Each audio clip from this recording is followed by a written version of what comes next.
Probablemente ya has visto ciudades inspiradas en Hong Kong sin siquiera darte cuenta. Películas como Blade Runner, Ghost in the Shell e innumerables producciones de ciencia ficción ayudaron a convertir sus calles iluminadas por neón en un símbolo del futuro. Pero, ¿sabías que en esta misma ciudad existen apartamentos tan pequeños que algunas personas viven en espacios más reducidos que un baño? ¿Y que millones de personas han salido a las calles en algunas de las protestas más importantes de su historia? ¿O que aquí existió un lugar tan densamente poblado que la luz del sol apenas lograba llegar a sus callejones? Prepárate para conocer uno de los centros urbanos más impresionantes del planeta, una auténtica selva de concreto formada por conglomerados de edificios que parecen desafiar toda lógica. Pero detrás de la prosperidad existe otra historia, una historia marcada por guerras, por el comercio del opio, por más de un siglo de dominio británico y por una transferencia de soberanía que ayudó a moldear el destino de millones de personas. Hoy, Hong Kong sigue viviendo bajo el modelo de un país, dos sistemas. Un modelo que tiene una fecha de vencimiento, 2047.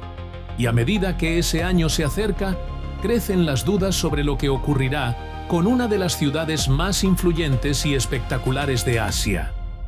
Hoy exploraremos Hong Kong, revelando su historia, sus contrastes, su cultura y los acontecimientos que podrían definir el futuro de esta extraordinaria ciudad. 26 de septiembre de 2014. Hong Kong se convirtió en el escenario de uno de los mayores movimientos pro democracia de su historia. Lo que comenzó como una movilización liderada por estudiantes de la Federación de Estudiantes de Hong Kong, rápidamente se transformó en un enorme movimiento popular que sería conocido mundialmente como la Revolución de los Paraguas. Los manifestantes exigían elecciones más abiertas para el cargo de jefe ejecutivo de Hong Kong, sin el control previo de los candidatos por parte de Pekín.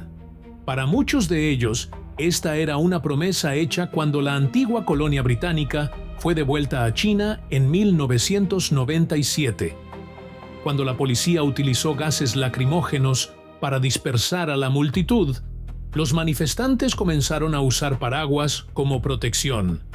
Las imágenes dieron la vuelta al mundo. Durante 79 días, entre septiembre y diciembre de 2014, miles de personas ocuparon importantes zonas de la ciudad defendiendo lo que consideraban parte de la autonomía de Hong Kong. Pero esa no sería la última vez que la población tomaría las calles. En abril de 2019, el gobierno de Hong Kong, liderado por Carrie Lam, presentó un proyecto de ley que permitiría la extradición de sospechosos hacia China continental. Aunque el proyecto fue presentado por el gobierno de Hong Kong, muchos manifestantes creían que la propuesta reflejaba un acercamiento cada vez mayor entre el territorio y Pekín. La medida podría exponer a los habitantes de Hong Kong a juicios injustos, aumentar la influencia de Pekín sobre el territorio e incluso ser utilizada contra activistas y periodistas. En junio, cientos de miles de personas comenzaron a protestar. Las manifestaciones crecieron rápidamente. Millones de personas participaron en las protestas. En agosto, las manifestaciones en el Aeropuerto Internacional de Hong Kong provocaron la cancelación de cientos de vuelos y volvieron a atraer la atención del mundo. La presión popular se volvió tan intensa que la líder del territorio, Carrie Lam, anunció la suspensión indefinida del proyecto. Los manifestantes lograron impedir la aprobación de la ley de extradición. Pero los acontecimientos de los años siguientes demostraron que la disputa estaba lejos de terminar. En 2020, el gobierno central chino aprobó una nueva ley de seguridad nacional para Hong Kong. La medida amplió los poderes de las autoridades para combatir actividades consideradas separatistas, subversivas o amenazas para la seguridad nacional. En los meses siguientes, organizaciones pro-democracia fueron disueltas, numerosos activistas fueron arrestados o abandonaron la ciudad, y las grandes manifestaciones que habían movilizado a millones de personas prácticamente desaparecieron de las calles. Los acontecimientos revelaron una realidad que se volvía cada vez más evidente. Aunque Hong Kong mantenía características que la diferenciaban del resto de China, Pekín no estaba dispuesto a renunciar al control sobre el territorio. Pero, ¿cómo una ciudad china desarrolló una identidad tan diferente del resto del país? Para responder a esta pregunta, debemos retroceder más de 150 años en el tiempo. En aquella época, Hong Kong estaba muy lejos de la metrópolis moderna que conocemos hoy. La región estaba formada por pequeñas comunidades de pescadores dispersas entre islas y zonas costeras en el extremo sur del Imperio Chino. Pocas personas podían imaginar que aquel territorio se transformaría en uno de los centros financieros más importantes del planeta. Pero todo comenzaría a cambiar durante el siglo XIX. En aquel periodo, China exportaba enormes cantidades de té, seda y porcelana hacia Europa. El problema era que los chinos tenían poco interés en los productos occidentales. Como resultado, grandes cantidades de plata salían del Reino Unido para pagar las mercancías chinas. Buscando equilibrar esta relación comercial, los británicos comenzaron a vender opio producido en la India a China. El consumo de la droga creció rápidamente y terminó provocando una grave crisis social y económica en el país. Cuando el gobierno chino decidió combatir el tráfico y destruir cargamentos de opio, el conflicto con el Imperio Británico se transformó en guerra. Los británicos poseían una marina mucho más moderna y terminaron imponiéndose en el conflicto. En 1842, la derrota obligó a China a firmar el Tratado de Nankín. Según los términos del acuerdo, la isla de Hong Kong fue cedida a la corona británica. Pero ese sería solo el primer cambio. Años más tarde, una segunda guerra que involucró a China, el Reino Unido y Francia terminó con nuevos tratados que ampliaron aún más el territorio controlado por los británicos. La península de Kowloon también pasaría a la administración británica. Lo que comenzó como una pequeña posesión colonial, pronto se transformaría en uno de los puertos más importantes de Asia. A lo largo de las décadas, Hong Kong creció bajo leyes, instituciones y modelos económicos diferentes de los existentes en el resto de China. Mientras el territorio se convertía en un importante centro comercial y financiero, generaciones enteras nacieron y crecieron bajo administración británica. Con el paso del tiempo, Hong Kong dejó de ser simplemente un territorio chino administrado por los británicos. Comenzó a desarrollar una identidad propia, una identidad moldeada al mismo tiempo por influencias chinas y occidentales. Esta situación continuaría durante más de 150 años, hasta que, el 1 de julio de 1997, Hong Kong fue oficialmente devuelta a la República Popular China. La transferencia se realizó bajo el principio de un país, dos sistemas. En teoría, Hong Kong seguiría formando parte de China, pero mantendría sus propias leyes, su sistema económico y diversas características que la diferenciaban del resto del país. Y fue precisamente allí donde comenzó el siguiente capítulo de esta historia.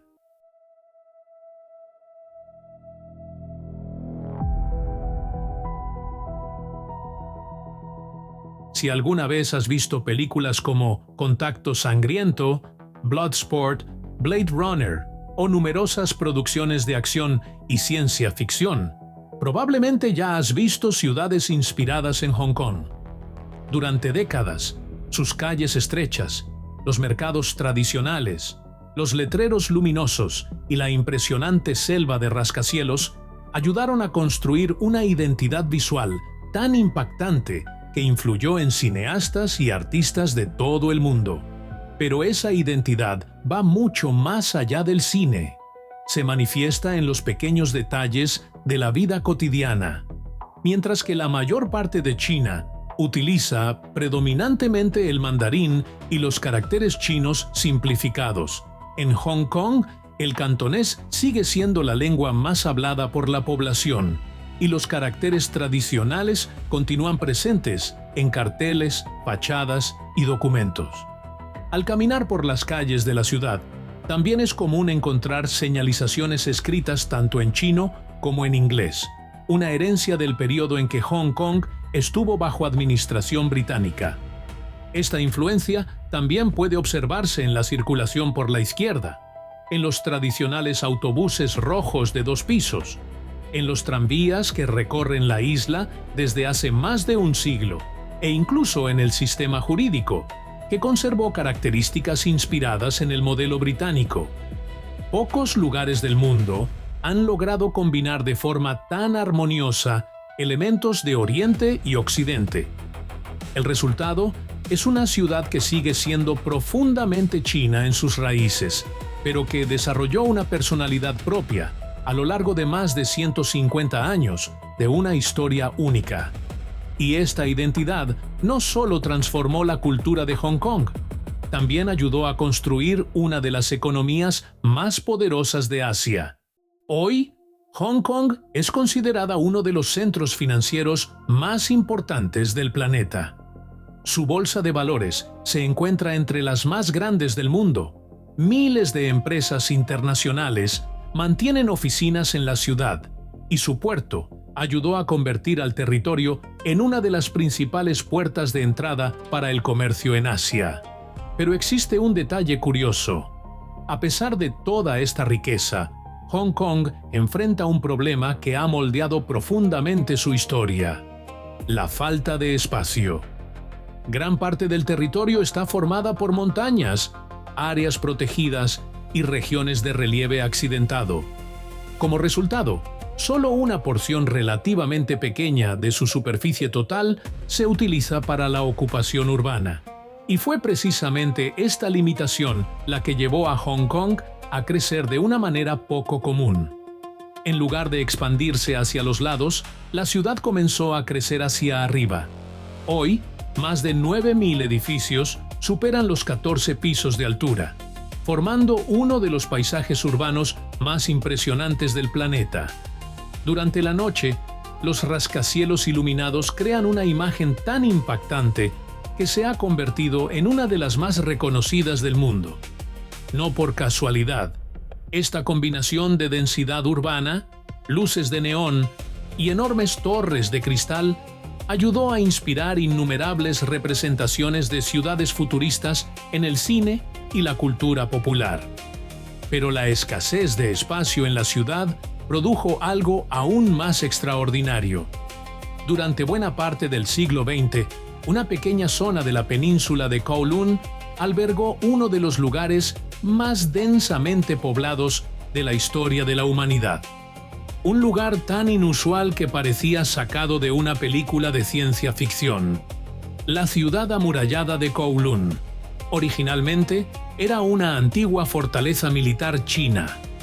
Con el paso del tiempo, el área terminó convirtiéndose en una especie de enclave con una situación jurídica poco común.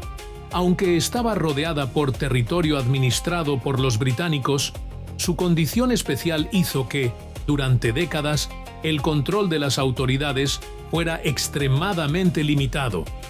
Aprovechando este vacío administrativo, organizaciones criminales conocidas como las Tríadas ejercieron influencia en la región durante muchos años.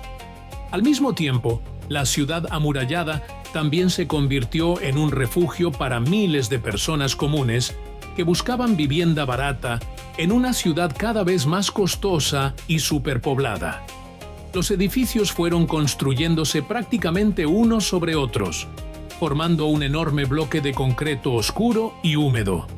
En los pisos inferiores, la luz del sol rara vez llegaba, y los habitantes dependían de iluminación artificial durante gran parte del día. Los edificios llegaron a alcanzar hasta 14 pisos de altura, y la principal limitación para construir estructuras aún más altas era la proximidad del aeropuerto Kai Tak. donde los aviones pasaban a pocos metros de los tejados durante las maniobras de aproximación. Sin un sistema de saneamiento adecuado y con pocos servicios públicos, los propios residentes crearon soluciones para el funcionamiento de la comunidad. Dentro de la ciudad amurallada existían cientos de pequeñas fábricas, consultorios dentales, carnicerías, talleres, restaurantes e incluso escuelas, todo funcionando de manera informal dentro de un intrincado laberinto de pasillos y escaleras. En 1993, tras acuerdos entre los gobiernos involucrados, la ciudad amurallada fue completamente demolida. En su lugar, surgió el Parque de la Ciudad Amurallada de Kowloon, una tranquila área verde que conserva algunos vestigios de la antigua fortaleza y recuerda la historia de uno de los lugares más extraordinarios que han existido en Hong Kong. La ciudad amurallada de Kowloon desapareció en 1993, pero la falta de espacio en Hong Kong no desapareció con ella. Hoy, algunas personas viven en apartamentos tan pequeños que apenas parecen habitables. En ciertos casos, todo el espacio disponible es menor que una plaza de estacionamiento. Y aunque la ciudad se ha transformado completamente desde los tiempos de Kowloon, la necesidad de aprovechar cada metro cuadrado sigue formando parte de la vida cotidiana de millones de habitantes. Los llamados apartamentos caja se han convertido en uno de los símbolos más conocidos de la crisis de vivienda de Hong Kong. Dentro de ellos, un único ambiente puede funcionar al mismo tiempo como dormitorio, sala, cocina y oficina. Los muebles plegables, las camas retráctiles y las soluciones creativas de almacenamiento ayudan a aprovechar cada centímetro disponible. Para muchos residentes, esta es la única forma de seguir viviendo en una de las ciudades más caras del planeta. Pero si vivir en Hong Kong es tan costoso, ¿quiénes son las personas que ocupan estos pequeños apartamentos? La respuesta está relacionada con el mercado laboral de la ciudad. Contrario a lo que muchos imaginan, Hong Kong no es un gran centro industrial. La mayor parte de los empleos se concentra en el sector de los servicios. Millones de personas trabajan en áreas como comercio, restaurantes, hoteles, logística, educación, tecnología y servicios financieros. Muchos de estos trabajadores tienen empleos comunes y llevan una rutina similar a la de millones de personas en otras grandes ciudades del mundo. La diferencia es que, en Hong Kong, el costo de la vivienda puede consumir una parte significativa de los ingresos. Por eso, no es raro encontrar personas viviendo en apartamentos extremadamente compactos mientras trabajan en oficinas modernas, centros comerciales, bancos o empresas tecnológicas. Pero esta realidad no representa a toda la ciudad. Hong Kong también alberga algunas de las propiedades inmobiliarias más lujosas y valiosas de Asia. Zonas como The Peak, ubicada en las laderas del Victoria Peak, son conocidas por sus mansiones y apartamentos de alto nivel, con vistas privilegiadas de la ciudad y del puerto. Por su parte, barrios como Repulse Bay, Deepwater Bay y Stanley atraen a residentes de altos ingresos que buscan viviendas amplias, complejos residenciales exclusivos y una calidad de vida muy diferente a la que se encuentra en los distritos más densamente poblados. Esto hace que Hong Kong reúna contrastes impresionantes. Por un lado, residentes intentando aprovechar cada metro cuadrado disponible. Por otro, algunas de las propiedades residenciales más caras del planeta. Pero, a pesar de estas diferencias, existe una característica compartida por gran parte de la población de la ciudad: la sensación de seguridad. Hong Kong es frecuentemente considerada una de las ciudades más seguras del mundo. Los índices de criminalidad violenta permanecen relativamente bajos en comparación con los de muchas otras grandes metrópolis internacionales. Delitos como homicidios, robos a mano armada y secuestros son poco comunes, y gran parte de la población suele desplazarse por la ciudad con sensación de seguridad, incluso durante la noche. Pero hay una pregunta que sigue proyectando su sombra sobre el futuro de la ciudad. Cuando Hong Kong fue devuelta a China en 1997, se estableció que el principio conocido como un país, dos sistemas, permanecería vigente durante 50 años. Ese periodo termina en 2047, y esta fecha plantea una cuestión cuyo desenlace nadie es capaz de prever con certeza. ¿Logrará Hong Kong preservar la identidad que construyó a lo largo de más de un siglo de influencia británica? ¿Seguirán siendo visibles sus raíces europeas en las leyes, las costumbres y el estilo de vida de la ciudad? ¿O buscará Pekín integrar Hong Kong de manera cada vez más profunda al resto de China? ¿Volverán nuevas protestas a ocupar las calles? ¿O nada de eso sucederá y la ciudad continuará su trayectoria sin grandes conflictos? ¿Intentará Hong Kong declarar su independencia en algún momento del futuro? Por ahora, nadie lo sabe. Solo el tiempo será capaz de responder estas preguntas. ¿Y tú? ¿Qué crees que sucederá con Hong Kong después de 2047? Cuéntanos tu opinión en los comentarios. Muchas gracias por acompañarnos. Hasta la próxima.